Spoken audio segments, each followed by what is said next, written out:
বাবা মা ফিরে এলেই আমাদের কাজের ভার রায়ান আর আয়নানের উপর দিয়ে আমরা ছুটি নেব, ঠিক আছে? আমি অলরেডি ট্রাভেল এজেন্সির সাথে কথা বলে রেখেছি। বাবা মা দেশে এলেই আমাদের দুজনের জন্য টিকিট কেটে আমরা অনেক দূরে একটা লম্বা ট্যুরে চলে যাব, শুধু তুমি আর আমি, আমাদের স্বপ্নের দেশে, ঠিক আছে?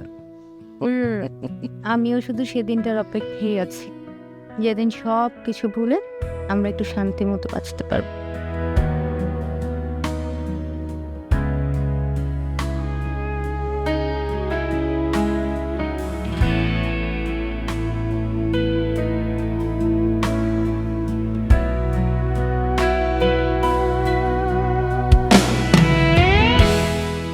ছোট ভাইজান, তোমার কফি। ধন্যবাদ টুকু ভাই। খায় নাও, ঠান্ডা হয়ে যাবে।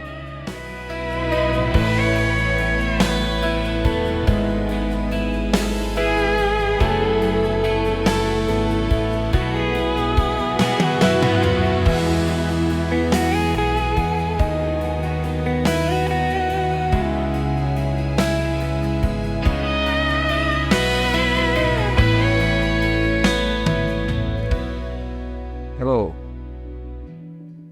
আসসালামু আলাইকুম। ওয়ালাইকুম আসসালাম। কি হয়েছে? তোমার গলাটা কেমন যেন লাগছে। একটা কথা বলবো? বলো। আমার না আজ ভীষণ অদ্ভুত লাগছে। কেন বলো তো? আমার ভার্সিটিতে আজকে এক বান্ধবীর সাথে কথা হচ্ছিল। তারপর? আসলে ও আজকে আমাকে একটা শব্দ বলেছে, সিচুয়েশনশিপ। ও বলছিল যে এখন অনেক ছেলে মেয়ে নিজেরা ফোনে কথা বলে, একে অপরকে ভালোবাসে, তাদের ভবিষ্যৎ নিয়ে ভাবে, কিন্তু তাদের সেই সম্পর্কের কোনো পরিচয় থাকে না। তারা চাইলেই সেই সম্পর্ক থেকে বেরিয়ে যেতে পারে। সেই সম্পর্কের জন্য তারা কেউ কখনো দায়বদ্ধ থাকে না। তারপর থেকেই আমার মাথায় একটা প্রশ্নই ঘুরপাক খাচ্ছে। কি প্রশ্ন? আচ্ছা, আমাদের মধ্যে যে সম্পর্ক রয়েছে এটা তো তেমন কিছু নয়, তাই না? তুমি সত্যি কি এমনটা ভাবছো? হ্যাঁ, কিন্তু আমি আমি তোমাকে সন্দেহ করছি না, আমি শুধু অ্যাসিওর হতে চাই। তুমি কি নিশ্চিত হওয়ার জন্য ফোন করেছো? হ্যাঁ, কারণ আমি চাই না যে কোনো প্রকার ভুল বোঝাবুঝি আমাদের মধ্যে জায়গা করে নিক। আমি কি কখনো তোমাকে বলেছি যে চলো শুধু আজকের জন্য ভালোবাসি? না, আমি কখনো কি বলেছি তোমাকে যে ভবিষ্যৎ নিয়ে ভাবার কোনো দরকার নেই? না, আমি কি কখনো তোমার অনুভূতিকে হালকাভাবে নিয়েছি? কখনোই না। তাহলে তুমি আমাদের সম্পর্ককে কিভাবে ওই নামের সাথে মিলিয়ে ফেললে? আমি জানি না, হয়তো ভয় পেয়েছি। কিসের ভয়? তোমাকে হারানোর ভয়। এই সিচুয়েশনশিপটা হচ্ছে যারা কোনো প্রতিশ্রুতিতে আবদ্ধ থাকতে চায় না তাদের জন্য। কিন্তু আমি তো প্রথম থেকেই তোমাকে আমার ভবিষ্যতের অংশ হিসাবে ভেবেছি। আমি অপেক্ষা করছি কারণ আমি তোমার ভবিষ্যতের স্বপ্নকে সম্মান করি। আমি দাওয়াগুলো করছি না কারণ আমি চাই আমাদের সম্পর্কটা বিশ্বাস ধৈর্যের উপর দাঁড়িয়ে থাকুক। বলবো না, বলো তো, যে মানুষ অপেক্ষা করতে রাজি থাকে সে কি কেবল সময় কাটানোর জন্য সম্পর্ক ধরে রাখে? না, করে না। আমি তোমাকে সময় দিচ্ছি কারণ আমি তোমাকে সম্মান করি। আর এই অপেক্ষার নাম যদি ভালোবাসা না হয় তাহলে ভালোবাসা কাকে বলে? আমি খুব বোকা, তাই না? না, তুমি কেবল আমাকে হারানোর ভয় পাও। আগে জানো এই ভয়টা না আমিও পাই। সত্যি? যেদিন তোমার ফোন আসতে একটু দেরি হয় ভয় হয়, কিন্তু তারপরেও আমি ধৈর্য ধরি, কারণ ভালোবাসায় সন্দেহের কোনো জায়গা নেই। তোমার কথাগুলো শুনলে কেন জানি আমার সব ভয় দূর হয়ে যায়। কারণ আমি চাই না তোমার মনে কোনো প্রশ্ন উত্তরহীন থেকে যায়। এরপর থেকে তোমার মনে যখনই কোনো খটকা আসবে, তুমি এর উত্তরটা অন্য কারো কাছে না খুঁজে আমাকে জিজ্ঞেস করবে। আমি হয়তো তোমার সব প্রশ্নের উত্তর দিতে পারবো না, কিন্তু সত্যিটা তোমার কাছে কখনোই লুকাবো না। কথা দিলাম, আজ থেকে কোনো সন্দেহ হলে সবার আগে আমি তোমার সাথে কথা বলবো। এটাই তো চাই, সম্পর্ক টিকে থাকে কথা বলার মাধ্যমে, চুপ করে দূরে সরে যাওয়ার মধ্যে নয়। আচ্ছা, এবার তোমার কফিটা খাও। তুমি কি করে বুঝলে যে আমি কফি খাচ্ছি? এখন আর তোমাকে অতটা অচেনা লাগে না।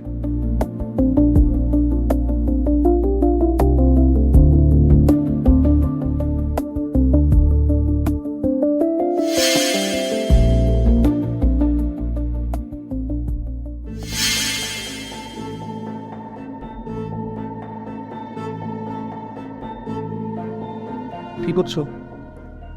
তোমার সাথে একটা কথা শেয়ার করার আছে। কি কথা?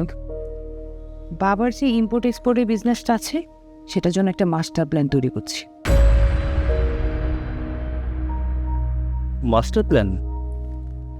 কিন্তু বাবার বিজনেস তো আমি, ভাইয়া, লাইয়া মিলে হ্যান্ডেল করছি। দেখো, বাবা তো বিজনেস করতেন ট্র্যাডিশনাল ধাঁচে, কিন্তু এখন বর্তমান যুগটা গ্লোবাল নেটওয়ার্কিংয়ের। আমাদের শ্রমটা যদি আমরা এখানে দিই, তাহলে আমাদের যে পারিবারিক বিজনেস, সেটা কিন্তু এক লাফে লোকাল থেকে গ্লোবালি চলে যেতে পারে। আচ্ছা, তাহলে তো কি করছো?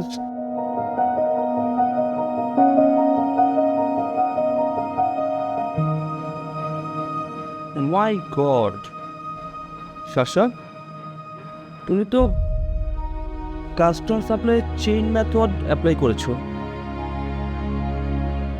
গ্লোবাল বায়ার পোর্টাল আর অটোমেটেড লজিস্টিক সিস্টেম অ্যাপ্লাই করেছো। এটা তো একেবারে ওয়ার্ল্ড ক্লাস বিজনেস মডেল। তাহলে তো তোমাদের এভাবে ভেবেই দেখিনি। জানো, বাবা সবসময় বলতেন ওনার বিজনেসটাকে ইন্টারন্যাশনাল লেভেল নিয়ে যান। আমরা চাকরি নিয়ে সবসময় এত ব্যস্ত ছিলাম, আমি কখনো সময় দিতে পারিনি। কিন্তু এখন আমাদের ফোকাস ঠিক করতে হবে। দেখো, রায়ান খামখেয়ালিপনা ছেড়ে অফিসে জয়েন করেছে, দ্যাটস গ্রেট। শোনো, মা বাবা ফিরে আসার আগে দুর্দান্ত একটা মাস্টার প্ল্যান রেডি করে বাড়ির সবার সামনে প্রেজেন্ট করতে হবে। বাড়ির সবাইকে অনেক বড় সারপ্রাইজ দেবো আমরা। আর বাবার এই কষ্টার্জিত বিজনেসকে আমরা গ্লোবাল ব্র্যান্ড বানাবোই। আমি সত্যি ভাগ্যবান শাসা, তোমার মতো একজন ওয়াইফ পেয়েছি। লেভেল মেনটেন করে চলতে হয় মিস্টার হাসবেন্ড, বুঝলেন? Level maintain. কাদের সাথে লেভেল মেনটেন করে চলতে হবে? আমার ভাইদের সাথে। আমার ভাইরা যেমন বড় লোক, এখন তো তুমিও বিশিষ্ট বড় লোক, 20 থেকে 30 কোটি টাকার মালিক। তাহলে তুমি তো বিশিষ্ট বাঘের বাচ্চা। বিড়ালের মতো ঘাপটি মেরে কোথাও বসে থাকলে হবে? মানে সবার সাথে স্মার্ট ভাবে কথা বলতে হবে? স্মার্ট মানে তুলো ধুলো স্মার্ট। তুলো ধুলো স্মার্ট করে না চললে ওই বাড়ির মানুষজন তোমাকেই তুলো ধুলো করে ফেলবে। পারবো। চল, আমরা এখন তাহলে রিহার্সাল করি। কিসের রিহার্সাল? তুমি যেখানে একটু মানজামাইরা যাবা, চাই করে কথা বলবা, সেখানে তো একটু রিহার্সাল করা দরকার। আচ্ছা, তুমি এই বাপের বাড়ি যাওয়া নিয়ে যেভাবে কাহিনী শুরু করেছো, এটা একটু বাড়াবাড়ি হয়ে যাচ্ছে না? Cool, Mr. Husband, cool. তুমি বলেছো তুমি স্টাইল মেরে কথা বলবো, বলেছি। তাহলে আমার সাথে এখন স্টাইল করে কথা বলে দেখাও। না দেখা আমি বুঝবো কি করে? আচ্ছা, তাহলে এখন কি করতে হবে? মনে করো তুমি আহমদ আলী কলেজের ইন্টারমিডিয়েট পড়ুয়া একজন ছাত্র, আর আমি চিকনপাড়া সরকারি উচ্চ বালিকা বিদ্যালয়ের একজন ক্লাস 10 পড়ুয়া ছাত্রী। মনে করলাম, তারপর? এখন তুমি স্টাইল করে আমার সাথে লাইন মারো। আমি তো জীবনেও কোনো মেয়ের সাথে লাইন মারিনি। তুমি তো স্টাইল করে জীবনে কারোর সাথে কথাও বলনি মিস্টার হাজবেন্ড, এই কারণেই তো এই রিহার্সালের ব্যবস্থা।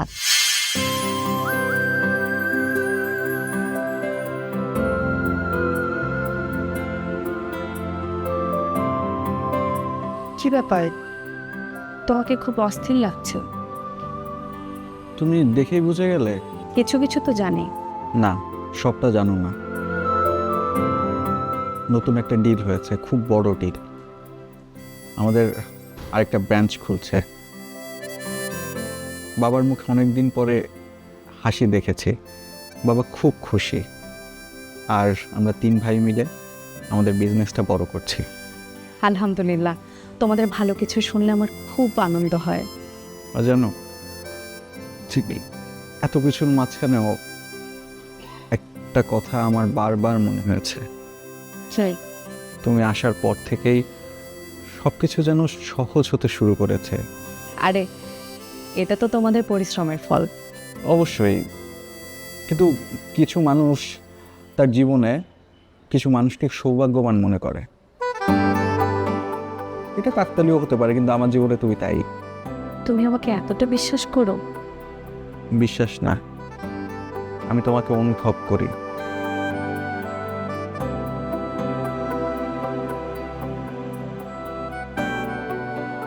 না, আমি ক্লান্ত হয়ে বাড়ি ফিরলে আমি চাই তুমি আমাকে জিজ্ঞাসা করো আমার সারাদিনটা কেমন গেল।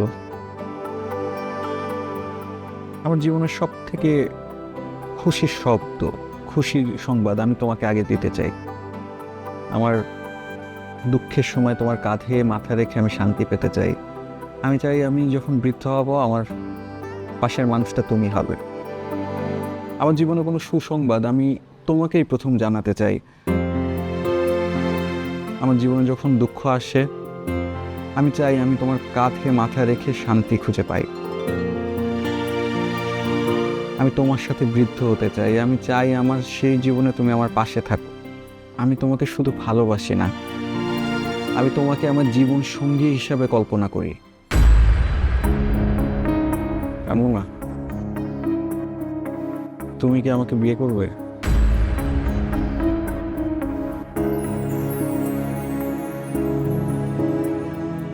তোমার এখনই উত্তর দিতে হবে না। তুমি যদি সময় নিতে চাও কোনো সমস্যা নেই। একটা কথা বলবো? অবশ্যই। আমি ছোটবেলা থেকে একটা স্বপ্ন দেখেছি। কি স্বপ্ন? পড়াশোনা করব, পড়াশোনা শেষ করে নিজের পরিচয় তৈরি করব, তারপর যাকে ভালোবাসবো তাকে বিয়ে করব। জানো, আমি যে ঢাকা বিশ্ববিদ্যালয়ে পড়ছি, এই স্বপ্নটা আমার কেবল নিজের না, আমার বাবারও। তাই বিয়ের জন্য আমার স্বপ্নটা মাঝপথে থেমে যাক, এটা আমি চাই না। বুঝতে পারছি। কিন্তু তুমি ভুল বোঝো না। আসলে আমি যখন আমার ভবিষ্যৎ নিয়ে ভাবি, তখন আমি তোমাকে ছাড়া আর কাউকে দেখি না। আমি না বলছি না, আবার আজকেই হ্যাঁও বলতে পারছি না। অ্যাকচুয়ালি আমার একটা অসমাপ্ত দায়িত্ব আছে, আমি আগে সেটা শেষ করতে চাই। আর তারপর আমার জীবনের বাকি দায়িত্বটা আমি তোমার সঙ্গে নিতে চাই। তাহলে আমি অপেক্ষা করব?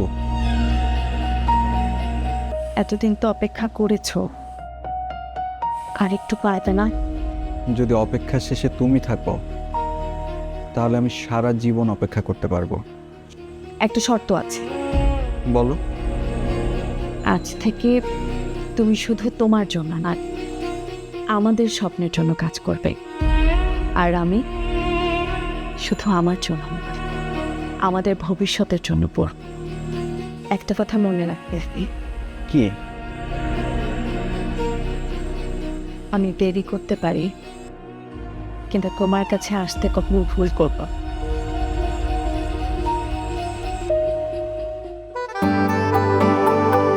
প্রমিস।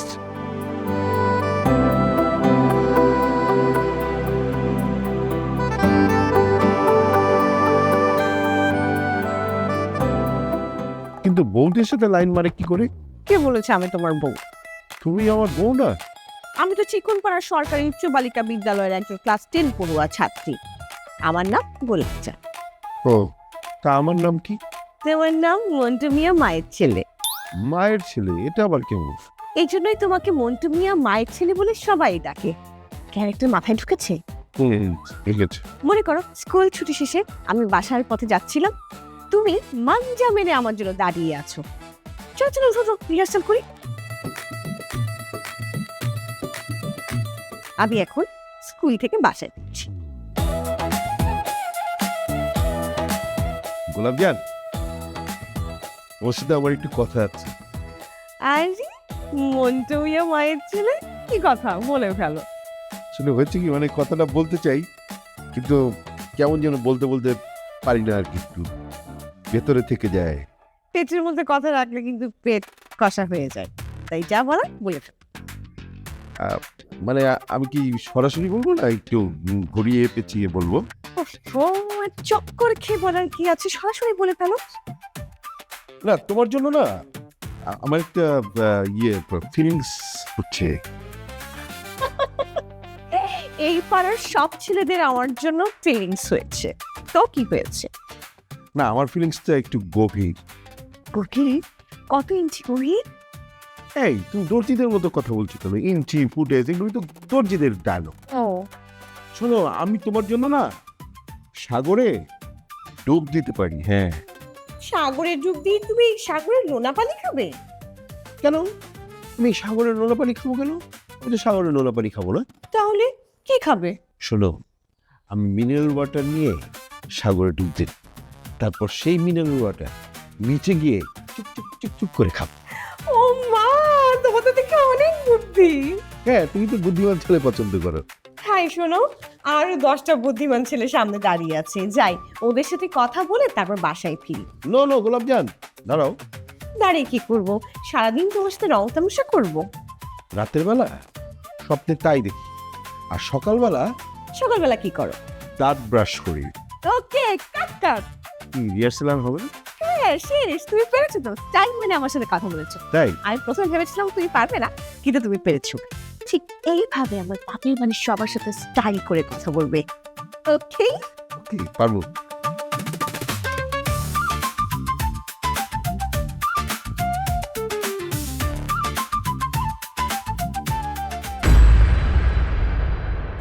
বলো কি, মুন্নি আর আমজাদ তাহলে বাবার ওই জমির দিকে হাত বাড়িয়েছে? ব্যাপারটা তো সিরিয়াস হয়ে গেল। স্পেশালি আমজাদ তো বিপজ্জনক।